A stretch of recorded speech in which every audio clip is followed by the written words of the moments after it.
streets of Paris, there is palpable tension, especially for Israeli athletes. Last weekend, there was a football match. Israel faced off against Paraguay. The crowd gave the Israeli team a hostile reception. Take a look.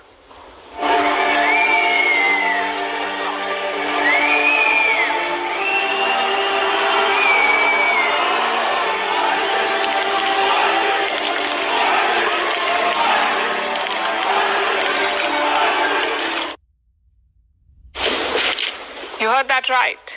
They were chanting, "Hail Hitler." It's a Nazi greeting to glorify the regime that carried out the genocide of Jews. Remember, 6 million people died in the Holocaust, the horror perpetrated by Hitler and Nazi Germany. This crowd was cheering it. They were also making anti-Semitic gestures. Giving all praises to Yahweh B'Hashem Yahushua B'Hashem HaRachakwadash. Double honors to our apostles and elders here at Great Millstone. So with the Olympics, I don't really know anything about it. I don't know if it's still going on, but a brother shared this clip and I went to find it. So, in the Olympics, you have basically multiple games from multiple countries going in there to represent. Well, obviously, with everything that's going on now and the war in Gaza over there in the Middle East, obviously with all that happening, when the country, the country or the state of Israel happens to go out there, obviously they're going to be met with some backlash. And that's what happened at the football game, where you had the people who was out there with the, Palestinian flag. And when the country or the team of the Israel state came out there, that's what they were met with. And even now, there's protests in Japan, and there's protests in Japan, and it's recorded videos of the Amalekites over there getting mad at the Japanese people, the Ammonites, for protesting. So all across, and then you also had the video where was that? I forgot where that was, but you had the Amalekite. He recorded himself getting kicked out of a fish place. It was a food place. I forget where it was. It was probably like a few weeks ago, and he recorded himself saying, "Oh, they're kicking us out. They're kicking us out because we're from Israel. They're kicking us out because we're from Israel." And the guy and the family, they had no shame. I mean, they had no shame. They first of all, they said, "Look, you in our country," and no, he said, "We don't." They said, "No, we don't. We have the right to refuse your business." And he was torn with them. He was like, "It's not, it's not safe here. It's not safe here. A bomb could drop any moment now. A bomb could drop any moment now." So they were mocking him. And the Amalekite, he uploaded it thinking that he was going to try to work to, I guess, shut down their business or whatever. Like, look, guys, we're victims. If anything, that just brought support to their door. People saying, "Oh yeah, when I go to this country now, I'm visiting." It's one of the Asian countries. I forget where it was, but it's like, "I'm definitely going to your place." So you brought them business. You know what I'm saying? This little shame only works really in the West. Only works in the West because of the control of the media, right? And in Europe, there's only certain places you're not allowed to speak. But whereas in other parts of the world, that fear isn't there. They're not afraid to just speak the truth. It only works in the West, you could say, because this is where they control everything.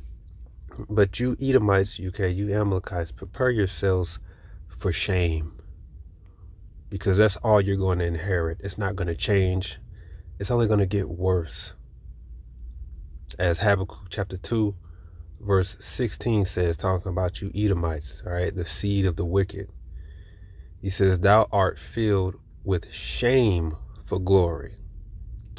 Drink thou also, and let thy foreskin be uncovered. The cup of the Lord Yahweh's right hand shall be turned unto thee, and shameful spewing shall be on thy glory." So substitute whatever it is you want to be known for, famous for, which the only thing you're famous for is bringing evil upon the earth. So substitute whatever glory you think you have, and it's going to substitute it for shame. Prepare yourselves for shame, because that's all you're going to be met with no matter where you go. Especially now with everybody, the whole world able to see the atrocities that's being committed over there in the land of Gaza. I mean, you're killing thousands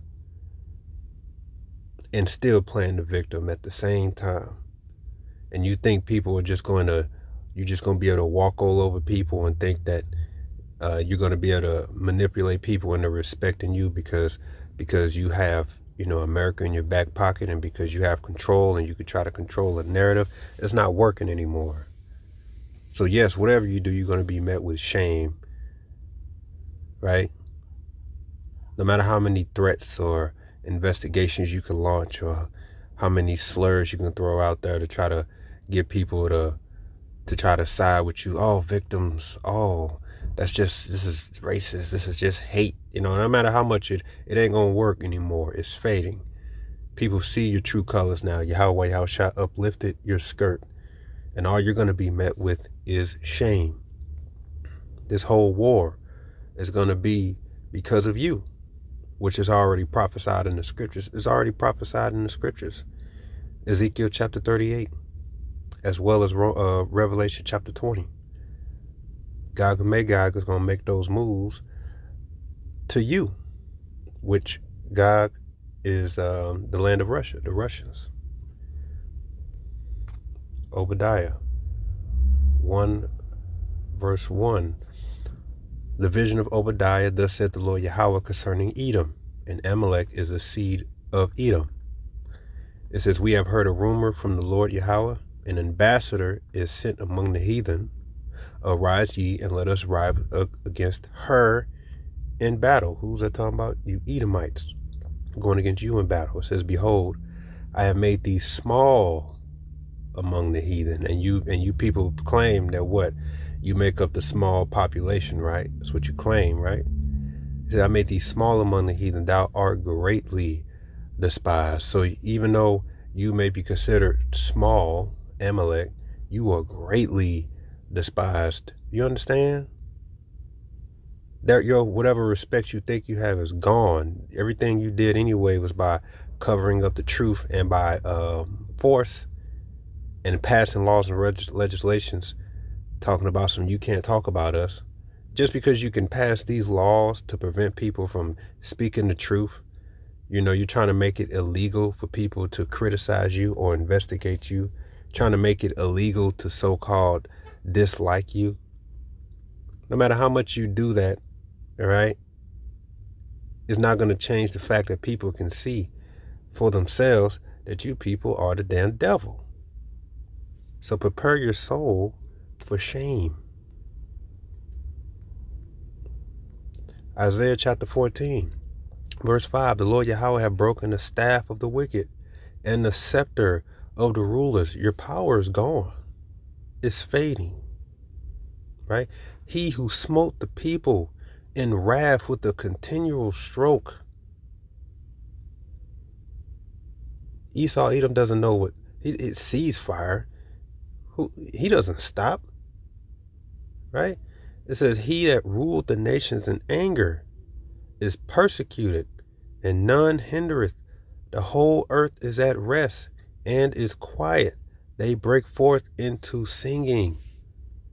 In the kingdom of heaven, the whole earth, which is going to be at rest, we're going to glory the Lord, because, and so the Lord gets, Yahweh Shem Yahushua gets the glory, because now the earth is at rest and things can flourish as they were created to be. And simultaneously, you Edomites are going to get shame because you brought the evil to the earth. And you Edomites subconsciously know it.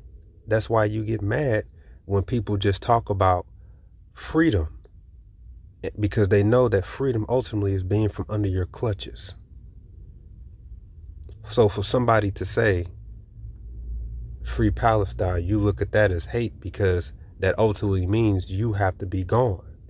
Your power has to cease. Nobody wants you around. Nobody wants you in their land. The earth is in mourning because of you. Are you going to the Olympics? All right, guys, look, we training. They like, look, boo. You're the devil.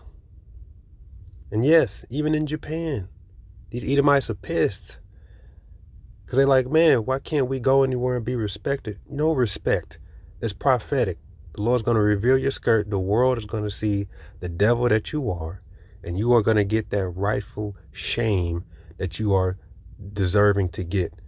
Shame for glory. All right? That's all you're going to inherit from this point on, and especially in the kingdom. Every living organism is going to acknowledge you as the seed of the wicked. So get ready for that. All right? With that, shalom.